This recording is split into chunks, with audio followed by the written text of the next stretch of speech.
ছাত্ৰ ছাত্ৰীসকল তোমালোক নিশ্চয় কুশলে আছা। আজি আমি অষ্টম শ্ৰেণীৰ প্ৰথম পাঠ প্ৰাকৃতিক সম্পদ এই পাঠটোৰ তৃতীয়টো খণ্ড আলোচনা কৰিম। যোৱা ক্লাছত আমি ভূমি সম্পদৰ বিষয়ে আলোচনা কৰিছিলোঁ। আজি আমি তোমালোকৰ লগত জল সম্পদৰ বিষয়ে আলোচনা কৰিম। জল সম্পদ বুলিলে কি বুজা? জল সম্পদ হৈছে কি? জল সম্পদক আমি পানী সম্পদ, পানীখিনিক আমি জল সম্পদ বুলি কওঁ। ঠিক সেইদৰে পৃথিৱীত প্ৰাণী আৰু উদ্ভিদ বৰ্তি থাকিবৰ বাবে এই পানী বা জল সম্পদ অতি প্ৰয়োজন। আমি পানী নহ'লে জীয়াই থাকিব পাৰিম জানো? নোৱাৰোঁ। গতিকে কোৱা হৈছে কি? পানীয়ে হৈছে প্ৰাণীৰ প্ৰাণ। পানী এবিধ নৱীকৰণযোগ্য সম্পদ, অৰ্থাৎ পানী আমি পুনৰ কি কৰিব পাৰোঁ? পানী ব্যৱহাৰ কৰিলে শেষ হৈ নাযায়, ইয়াক আকৌ পুনৰ পোৱা যায়। গতিকে ইয়াক কি বুলি কোৱা হৈছে? এবিধ নৱীকৰণযোগ্য সম্পদ বুলি কোৱা হৈছে। পৃথিৱীৰ উপৰিভাগত কিমান শতাংশ আছে বাৰু? পৃথিৱীৰ উপৰিভাগত 2/3 পানীৰে আবৃত হৈ আছে, মানে 3/2 3/2 পানীয়ে আৱৰি আছে। 3/2 পানী থাকিলেও কি হ'ব? কিন্তু আমাৰ ব্যৱহাৰ উপযোগী পানী কিমান আছে? ব্যৱহাৰ উপযোগী আমি দৈনন্দিন কাম কাজত ব্যৱহাৰ কৰিব পৰা পানী তেনেই তাকৰ, মাত্ৰ কিমান? প্ৰায় 2.5% পানীহে আমি ব্যৱহাৰ কৰা পানী আছে। এই যে পানী ব্যৱহাৰ কৰাৰ ক্ষেত্ৰত কি হৈছে? পানী ব্যৱহাৰ কৰাৰ ক্ষেত্ৰত স্থানীয়, আঞ্চলিক, ৰাষ্ট্ৰীয়, আন্তঃৰাষ্ট্ৰীয় পৰ্যায়ত কি হৈছে? আন্তঃৰাষ্ট্ৰীয় পৰ্যায়ত বিবাদৰ সূত্ৰপাত হৈছে। কি কাৰণে হৈছে? কাৰণ নদী এখন কেইবাখনো ৰাজ্যৰ মাজেদি যদি বৈ যায়, তেতিয়া সেই নদীখনক কেন্দ্ৰ কৰি কি কৈছে? দুইখন ৰাজ্যৰ মাজত পানী আমি ব্যৱহাৰ কৰিম, ইখন ৰাজ্য ক'ব আমি ব্যৱহাৰ কৰিম। এনেধৰণে পানী ব্যৱহাৰৰ ক্ষেত্ৰত বিভিন্ন ধৰণৰ বিবাদৰ সূত্ৰপাত হোৱাও দেখা যায়। ঠিক সেইদৰে ৰাষ্ট্ৰীয় পৰ্যায়তো হৈছে, ৰাজ্যবিলাকৰ মাজতো বিবাদ সূত্ৰপাত হৈছে। ঠিক আন্তঃৰাষ্ট্ৰীয় পৰ্যায়তো হৈছে। কেইবাখনো দেশৰ মাজত যদি এখন নদী বৈ যায়, তেতিয়াহ'লে ইখন দেশেও সেই পানীখিনি ব্যৱহাৰ কৰিম বুলি কয়, ইখন দেশেও পানীখিনি ব্যৱহাৰ কৰিম বুলি যদি কয়, তেতিয়া তেওঁলোকৰ মাজত বিবাদৰ সূত্ৰপাত হোৱা আমাৰ উদাহৰণ আছে। এতিয়া আমি জানিম পানীনো আমি কি কামত ব্যৱহাৰ কৰোঁ। এই যে পানী ব্যৱহাৰ কৰিবৰ কাৰণে কি হৈছে? পানী ব্যৱহাৰ উপযোগী পানী খুব কমহে আছে, আৰু বাকীবিলাক পানী ক'ত থাকে? এই যে তোমালোকে ছবিখনত দেখিছা, এইখন এণ্টাৰ্কটিকাত কি হৈছে? বহুত বৰফ পৰি থাকে। তাত বৰফত কি হৈছে? বৰফটো কি? পানী অৱস্থিতিহে, হয়নে নহয়? পানীৰ পৰাহে বৰফ হয়। গতিকে তাতো বহু পানী তাত কি হৈছে? জমা হৈ আছে। ঠিক সেইদৰে কি হৈছে? সুউচ্চ পৰ্বতবিলাকতো পানী জমা হৈ থকা দেখা যায়। এইবোৰ মানুহে ব্যৱহাৰ কৰিবলৈ সুবিধা নাই। গতিকে কি হৈছে? গতিকে বৰষুণ, ভূতল বা ভূজল, নদ নদী আদিৰ পৰা পোৱা মাত্ৰ 1% পানীহে আমি নিৰ্মল পানী হিচাপে ব্যৱহাৰ কৰিব পাৰোঁ। গতিকে একেবাৰে খোৱা পানী বা ভাল পানী হিচাপে আমি কিমান? নিৰ্মল পানী মানে পৰিষ্কাৰ পানী হিচাপে আমি কিমান শতাংশ ব্যৱহাৰ কৰিব পাৰোঁ? 1%। কিন্তু পৃথিৱীত কিমান শতাংশ পানী আছে? পৃথিৱীত 2/3 পানী আছে, কিন্তু তাৰ মাত্ৰ 1% পানীহে আমি ব্যৱহাৰ কৰিব পাৰোঁ। আৰু প্ৰায় কিমান? 70% পানীয়ে সহজে ঢুকি পাব পৰা অৱস্থাত নাই। এইবোৰ বৰফত কি হৈছে? বৰফতে হওক বা সুউচ্চ পৰ্বতমালাতে হওক বা তেনেধৰণে বহু পানী, প্ৰায় 70% পানী কি হৈছে? পানী আমি সহজে ঢুকি পৰা অৱস্থাত নাই। মাত্ৰ 1% পানীহে আমি নিৰ্মল পানী হিচাপে আমি ব্যৱহাৰ কৰিব পাৰোঁ বা পৰিষ্কাৰ পানী হিচাপে পাওঁ আমি। মাত্ৰ 1%, মনত ৰাখিবা। এতিয়া আমি কি কামত ব্যৱহাৰ কৰোঁ চাওঁ আহাচোন। পানী কি কামত ব্যৱহাৰ কৰোঁ? জলসিঞ্চন। আমি খেতি পথাৰত পানী দিবৰ কাৰণে আমি পানী ব্যৱহাৰ কৰোঁ নে নকৰোঁ? পানী ব্যৱহাৰ কৰোঁ, হয় নাই? খেতি পথাৰততো পানী নিদিলে খেতি বাতি হ'ব জানো? নহয়। গতিকে জলসিঞ্চনত আমি পানী ব্যৱহাৰ কৰোঁ। ঠিক সেইদৰে আকৌ যদি চাওঁ পৰিবহণ মানে কি? পৰিবহণ আমি এতিয়া এখন ঠাইৰ পৰা আন এখন ঠাইলৈ যাবৰ কাৰণেও আমি কি? জলসম্পদক ব্যৱহাৰ কৰা হয় নে নহয়? কাৰণ কি হৈছে? এতিয়া ফেৰীয়েদি আমি বিভিন্ন মানুহে যাবলৈ হওক বা বিভিন্ন ধৰণৰ বস্তু, ৰচদ পাতি আদি আমি ফেৰী যোগেদি নিব পাৰোঁ এখন ঠাইৰ পৰা আন ঠাইলৈ, হয় নাই? তাত পানীৰ ওপৰত আমি নাৱৰ জৰিয়তে যাব পাৰোঁ, হয়নে নহয়? ঠিক সেইদৰে কি হৈছে, পানী সেইটো কাৰণে ব্যৱহাৰ কৰা হৈছে কি, পৰিবহণৰ ক্ষেত্ৰতো পানী ব্যৱহাৰ কৰা হয়, মানে যাতায়াতৰ যোগাযোগৰ ক্ষেত্ৰত ইখন ঠাইৰ পৰা সিখন ঠাইলৈ যাবলৈ। ঠিক সেইদৰে ঔদ্যোগিক যিবিলাক উদ্যোগ আছে, সেই উদ্যোগবিলাকত পানী ব্যৱহাৰ কৰা হয়। পানী নহ'লে বহু উদ্যোগ নচলে, পানীৰ জৰিয়তে বহু উদ্যোগ চলোৱা হয়। ঠিক সেইদৰে ঘৰুৱা কাম কাজত আমি পানী ব্যৱহাৰ কৰোঁ। ঘৰুৱা কাম কাজ বুলি ক'লে কি, আমি বাচন বৰ্তন ধোৱাৰ পৰা আদি কৰি আমি খাবৰ কাৰণেও আমি পানী ব্যৱহাৰ কৰোঁ। ঠিক সেইদৰে আমি কাপোৰ ধুবৰ কাৰণে পানী ব্যৱহাৰ কৰোঁ। বিভিন্ন ধৰণৰ দৈনন্দিন কাম কাজত আমি পানী ব্যৱহাৰ কৰোঁ। গতিকে পানী কি কি কামত ব্যৱহাৰ কৰোঁ মনত ৰাখিবা। পানী আমি কি কি কামত ব্যৱহাৰ কৰোঁ, প্ৰথমতে চোৱা, আমি জলসিঞ্চনত ব্যৱহাৰ কৰোঁ, পৰিবহণত ব্যৱহাৰ কৰোঁ, উদ্যোগৰ ক্ষেত্ৰত ব্যৱহাৰ কৰোঁ, ঘৰুৱা কাম কাজত ব্যৱহাৰ কৰোঁ। গতিকে তোমালোকে কি কি কামত পানী ব্যৱহাৰ কৰা হয় নিশ্চয় জানিবা, আৰু বিভিন্ন ধৰণৰ কামত আমি পানী ব্যৱহাৰ কৰোঁ সেইখিনি তোমালোকে এখন তালিকা প্ৰস্তুত কৰিবলৈ যত্ন কৰিবা। পানীৰ সমস্যা, পানীক লৈ বিভিন্ন ধৰণৰ সমস্যাৰ সৃষ্টি হৈছে। বিশেষকৈ কি হৈছে, খোৱা পানীৰ নাটনিয়ে দেখা দিছে। পৰিষ্কাৰ খোৱা পানীৰ নাটনিয়ে দেখা দিছে। আফ্ৰিকা, পশ্চিম এছিয়া, দক্ষিণ এছিয়া, মেক্সিকো আদি বহু ঠাইত কি পৰিষ্কাৰ খোৱা পানীৰ অভাৱে দেখা দিছে। তেওঁলোকে পৰিষ্কাৰ খোৱা পানী পোৱা নাই খাবৰ কাৰণে। ঠিক সেইদৰে আকৌ যদি চাওঁ, আমি উন্নত দেশসমূহে কিন্তু দুখীয়া দেশসমূহতকৈ পানী ব্যৱহাৰটো অত্যাধিক কৰিছে। যাৰ ফলত কি হৈছে, যাৰ ফলত পানীৰ অভাৱে দেখা দিছে।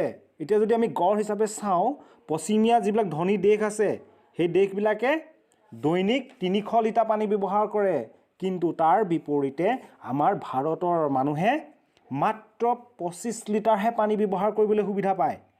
মাত্ৰ 25 লিটাৰ। চোৱা তেতিয়াহ'লে পশ্চিমীয়া দেশবিলাকে কিমান পানী অপচয় কৰি আছে। ঠিক সেইদৰে পানীৰ ক্ষেত্ৰত আৰু এটা সমস্যাৰ সৃষ্টি হৈছে কি, আমি যেতিয়া কোনো এডোখৰ মাটিত ৰাসায়নিক সাৰ, কীটনাশক দ্ৰব্য ইত্যাদি যদি প্ৰয়োগ কৰোঁ, তেতিয়াও সেই ৰাসায়নিক সাৰ বা কীটনাশক দ্ৰব্যবোৰ যেতিয়া বৰষুণৰ পানীত উটি আহিব, আৰু উটি অহাৰ ফলত কি হৈছে, এডোখৰ নৈত পৰিব, হয় নাই? নৈত পৰাৰ ফলত আমাৰ পানীবোৰ প্ৰদূষিত হোৱাৰ সম্ভাৱনা বহুত বেছি। ঠিক সেইদৰে এই ছবিত যে দেখিছা তোমালোকে, পানীত কি হৈছে, পানীত যেতিয়া আমি নদী, জান জুৰি, সাগৰত যেতিয়া আমি এই যে প্লাষ্টিক জাতীয় সামগ্ৰীবোৰ যেতিয়া আমি নদীৰ পানীত পেলাই দিওঁ, তাৰ ফলতো কি হৈছে, পানী প্ৰদূষিত হৈছে। ঠিক সেইদৰে কি হৈছে, আৱৰ্জনা আদিবোৰ পেলাই দিয়াৰ ফলতো আমাৰ পানী প্ৰদূষিত হৈছে। আকৌ ঔদ্যোগিক ক্ষেত্ৰৰ পৰা ওলোৱা যিবিলাক কল কাৰখানাৰ পৰা ওলোৱা যিবিলাক বৰ্জিত সামগ্ৰী, যিবিলাক পেলনীয়া সামগ্ৰী, সেইবোৰ যদি নদীত পেলাই দিয়া হয়, তেতিয়াও পানী প্ৰদূষিত হোৱাৰ সম্ভাৱনা বহুত বেছি। পানী প্ৰদূষিত হৈ পৰে। গতিকে এইবোৰ সমস্যা, পানীৰ সমস্যা, এইবোৰ আমি কি পালোঁ, খোৱা পানীৰ নাটনিয়ে দেখা দিয়া কথাটো পালোঁ, পশ্চিমীয়া দেশে কিমান পানী ব্যৱহাৰ কৰে সেইটো কথা পালোঁ। ঠিক সেইদৰে আমি পানী প্ৰদূষিত হোৱা কাৰণসমূহ পাইছোঁ। এতিয়া আমি পানী সংৰক্ষণ আৰু ব্যৱস্থাপনা, পানীক কেনেকৈ সংৰক্ষণ আৰু ব্যৱস্থাপনা কৰা হয় সেই সম্পৰ্কে জানিম। প্ৰথমতে আমি কি কৰিব লাগিব, পানী সংৰক্ষণ আৰু ব্যৱস্থাপনাৰ কাৰণে পানীৰ প্ৰদূষণ ৰোধ কৰাৰ বাবে ব্যৱস্থা গ্ৰহণ কৰিব লাগিব। পানীৰ প্ৰদূষণ ৰোধ কৰিব লাগিব। আমি পেলনীয়া যিবিলাক সামগ্ৰী আছে, যিবিলাক পেলনীয়া প্লাষ্টিকৰ সামগ্ৰী আছে, এইবোৰ আমি পানীত পেলাব নালাগিব। ঠিক সেইদৰে কল কাৰখানাৰ পৰা ওলোৱা যিবিলাক আৱৰ্জনা পদাৰ্থ আছে, সেই পদাৰ্থবোৰ আমি পানীত পেলাই দিব নালাগিব, বা নদী বা সাগৰত আমি পেলাবলৈ নালাগিব। গতিকে পানী প্ৰদূষণটো আমি প্ৰথম পৰ্যায়ত আমি পানী প্ৰদূষণ ৰোধ কৰিব লাগিব। পানী সংৰক্ষণ আৰু ব্যৱস্থাপনাৰ ক্ষেত্ৰত আমাৰ প্ৰথম ষ্টেপটো কি হ'ব, পানীৰ প্ৰদূষণ ৰোধ কৰা। দ্বিতীয়তে আমি বৃক্ষৰোপণত মনোনিৱেশ কৰিব লাগিব। আমি গছ গছনি ৰোপণ কৰিব লাগিব। কাৰণ গছ গছনিয়ে কি কৰে, গছ গছনি বা অৰণ্যবিলাকে কি কৰিছে, অৰণ্যবিলাকে বোৱতী পানীবিলাক বাধা দিছে। আৰু তাৰ লগতে পানীবিলাক যে আমাৰ যিবিলাক পানী আছে, সেই পানীবোৰ ধৰি ৰখাত, পানীবিলাক ভূগৰ্ভৰ তলিত ধৰি ৰখাৰ ক্ষেত্ৰতো আমাৰ গছে সহায় কৰে, আমাৰ অৰণ্যবিলাকে সহায় কৰে। গতিকে আমি বৃক্ষৰোপণত মনোনিৱেশ কৰিব লাগিব। ঠিক সেইদৰে আমি বেদিকা কৃষি পদ্ধতি প্ৰয়োগ কৰিব লাগিব। যিবিলাক আমাৰ পাহাৰীয়া মাটি আছে, পাহাৰীয়া ঢাল আছে, পাহাৰীয়া ঢালত আমি বেদিকা পদ্ধতি আমি ইতিমধ্যে পাই আহিছোঁ।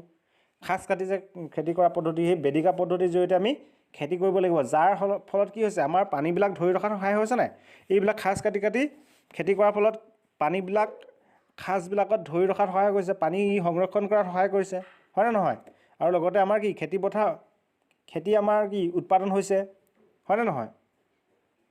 ঠিক সেইদৰে আমি যেতিয়া জলসিঞ্চনৰ ব্যৱস্থা কৰোঁ, যেতিয়া আমি খেতিপথাৰত যেতিয়া পানী দিয়াৰ ব্যৱস্থা কৰোঁ, তেতিয়া আমি উপযুক্তভাৱে প্ৰয়োগ কৰিব লাগিব জলসিঞ্চনৰ। যধে মধে এনেই পানী দিলে নহ'ব। আমি যেতিয়া সূৰ্যৰ পোহৰটো কম হৈ থাকে, সূৰ্যৰ তাপটো যেতিয়া কম হৈ থাকে, তেতিয়া আমি পানী দিব লাগে। যদি প্ৰখৰ ৰ'দত পানী দিওঁ তেতিয়া কি হ'ব? পানীখিনি শুকাই যোৱাৰ সম্ভাৱনা থাকে। শুকাই যোৱাৰ ফলত কি হৈছে? পানীখিনি অপচয় হ'ব নাই? বাষ্পীভৱন হৈ ওপৰলৈ গুচি যাব। গতিকে আমি সদায় আমি সূৰ্যৰ তাপ যেতিয়া কম হৈ থাকে সেই সময়ত আমি খেতিপথাৰত জলসিঞ্চনৰ প্ৰয়োগ কৰিব লাগিব। নহ'লে যিখিনি আমি পানী দিওঁ সেই পানীখিনি গছজোপাও নাপাব আৰু পানীখিনি অপচয় হ'ব। কাৰণ কেনেকৈ অপচয় হ'ব? সূৰ্য উত্তাপৰ ফলত কি হ'ব? পানীখিনি বাষ্পীভৱন হ'ব আৰু তাৰ ফলত গছজোপাও পানী নাপালে আৰু পানীখিনি অপচয় হ'ল। গতিকে এই ক্ষেত্ৰত আমি জলসিঞ্চনৰ উপযুক্ত প্ৰয়োগৰ ওপৰত আমি গুৰুত্ব প্ৰদান কৰিব লাগিব। ঠিক সেইদৰে আমি বৰষুণৰ পানী সংৰক্ষণ কৰিও আমি পানী সংৰক্ষণৰ ব্যৱস্থাপনাত এটা উৎকৃষ্ট হাত আগবঢ়াব পাৰোঁ। আমি বৰষুণৰ পানী সংৰক্ষণ কৰিলোঁ, বৰষুণৰ পানীখিনি সংৰক্ষণ কৰাৰ ফলত আমি সেই পানীখিনি কি ফিল্টাৰ কৰি ধুনীয়াকৈ আমি খোৱা পানী ব্যৱস্থা কৰিব পাৰোঁ খোৱাৰ কাৰণে, যাৰ ফলত আমাৰ কি হ'ব? যাৰ ফলত আমাৰ সেই পানীখিনি বিভিন্ন কামত আমি খটাব পাৰোঁ আৰু পানী সংৰক্ষণ হ'ব, হয় নে নহয়? পানীখিনি অবাবত নষ্ট নহ'ব। গতিকে বৰষুণৰ পানী সংৰক্ষণ কৰিও আমি পানী সংৰক্ষণৰ ব্যৱস্থাপনাত আমি হাত উজান দিব পাৰোঁ। ঠিক সেইদৰে পানীৰ পুনৰ ব্যৱহাৰৰ ক্ষেত্ৰতো আমি গুৰুত্ব প্ৰদান কৰিব লাগিব। তেতিয়াহে পানী সংৰক্ষণৰ ব্যৱস্থাপনা হ'ব। কাৰণ কি হ'ব? পানী পুনৰ ব্যৱহাৰটো চোৱাচোন, ইয়াত কেনেকৈ ব্যৱহাৰ কৰিছে। এইটো বেচিনটো দেখিছা? বেচিনটোত যেতিয়া আমি হাত ধোৱা পানীখিনিতো অপচয় হয় নে নহয়? হাতখন ধুবলৈ নিৰ্দিষ্ট পৰিমাণৰ পানী লাগে, বাকী পানীখিনিতো আমি অপচয় হৈ যায়। গতিকে সেই হাত ধোৱা পানীখিনি যদি আমি এডাল পাইপ যোগেদি গছলৈ যদি আমি গছ-গছনিলৈ আমি দিব পাৰোঁ, তেতিয়াহ'লে সেই পানীখিনি আকৌ পুনৰ ব্যৱহাৰ হ'ল নাই? হ'ল। ঠিক সেইদৰে তোমালোকে এতিয়া শাক পাচলি ধোৱা পানীখিনি যদি এনেই পেলাই দিয়াতকৈ আমি কি গছ-গছনিত আমি দিব পাৰোঁ পানীখিনি, হয়নে নহয়? গতিকে সেইটো এটা ৰিইউজ, মানে পুনৰ ব্যৱহাৰ হ'ল পানীখিনি। দুটা কামত ব্যৱহাৰ কৰিলোঁ নাই? কৰিলোঁ। গতিকে আমি ঠিক তেনেদৰে আমি পানী অপচয় ৰোধ কৰিব পাৰোঁ পানী পুনৰ ব্যৱহাৰৰ জৰিয়তে। ঠিক সেইদৰে আমি আৰু বহুখিনি আছে, আমি পানী কেনেধৰণে সংৰক্ষণ কৰিব লাগিব, পানী কেনেধৰণে ব্যৱহাৰ কৰিব লাগিব, এই সম্পৰ্কে আমি পৰিয়ালতে হওক বা বিদ্যালয়তে হওক বা সমাজৰ সকলো শ্ৰেণীৰ লোকৰ মাজত কি হৈছে? আমি সজাগতা সৃষ্টিৰ যোগেদিও আমি পানী সংৰক্ষণৰ ব্যৱস্থাপনা কৰাৰ ক্ষেত্ৰত আমি এক হাত উজান দিব পাৰোঁ। গতিকে তোমালোকে এতিয়া কি পালা? পানী সংৰক্ষণ ব্যৱস্থাপনাৰ ক্ষেত্ৰত আমি কি পালোঁ? পানী প্ৰদূষণ ৰোধ কৰিব লাগিব, বৃক্ষৰোপণত মনোনিৱেশ কৰিব লাগিব, বেদিকা কৃষি পদ্ধতিৰ উপযুক্ত প্ৰয়োগ কৰিব লাগিব, জলসিঞ্চনৰ উপযুক্ত প্ৰয়োগ কৰিব লাগিব। ঠিক সেইদৰে বৰষুণৰ পানী সংৰক্ষণৰ ব্যৱস্থা গ্ৰহণ কৰিব লাগিব, পানীৰ পুনৰ ব্যৱহাৰৰ ওপৰত গুৰুত্ব দিব লাগিব। গতিকে আমি কি পালোঁ সেইখিনি মনত ৰাখিবা। আৰু আজি আমি ক্লাছ ইমানতে সামৰণি মাৰিছোঁ, আৰু পৰৱৰ্তী ক্লাছত আমি বনজ সম্পদ আৰু বনজ সম্পদৰ ব্যৱহাৰ এই সম্পৰ্কে বিশদভাৱে আলোচনা কৰিম। লগতে যদি তোমালোকে কিবা বুজি পোৱা নাই তেতিয়াহ'লে মোক কমেণ্টত জনাবা, মই তোমালোকক আকৌ চাম যদি বুজি পোৱা নাই। ধন্যবাদ।